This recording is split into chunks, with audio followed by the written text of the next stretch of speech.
Chair লিডারকে বিয়ে করেছিলেন south আফ্রিকার বিধ্বংসী এক ব্যাটার। প্রেম থেকে বিয়ে, এরপর সেই বউয়ের জন্য রান্নাবান্নাও করতে হয়েছিল তাকে। জানেন কি?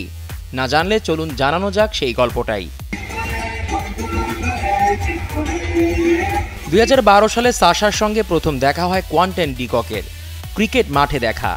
চ্যাম্পিয়ন্স লিগে হাইডেল লায়ন্স ও মুম্বাই ইন্ডিয়ান্সের ম্যাচ চলাকালীন দুজনের প্রথম দেখা। 3 বছর ধরে তারা ডেটিং করেন। খেলতে খেলতে চিয়ারলিডারের সঙ্গে প্রেম, তবে সেই প্রেম যে বিয়ে পর্যন্ত গড়িয়ে যাবে কে জানত। কলকাতা নাইট রাইডার্সের তারকা ক্রিকেটারের প্রেম কাহিনী সিনেমাকেও হার মানাতে পারে।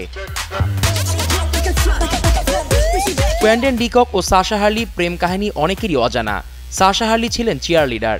সাশার রূপে মুগ্ধ হন কুইন্টন। প্রথমে আলাপ, তারপর প্রেম, আর সেই সম্পর্ক পরিণতি পায় বিয়েতে।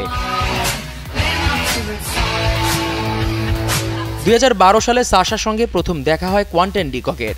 ক্রিকেট মাঠে দেখা। চ্যাম্পিয়ন্স লিগে হাইডেল লায়ন্স ও মুম্বাই ইন্ডিয়ান্সের ম্যাচ চলাকালীন দুজনের প্রথম দেখা।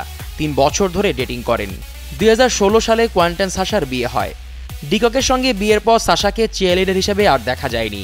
একবার তো ডিকক এক সাক্ষাৎকারে সবাইকে অবাক করে দেন। তিনি বলেন, বাড়িতে থাকলে আমি বেশিরভাগ সময় রান্নাঘরেই থাকি, আমার স্ত্রী রিল্যাক্স করে।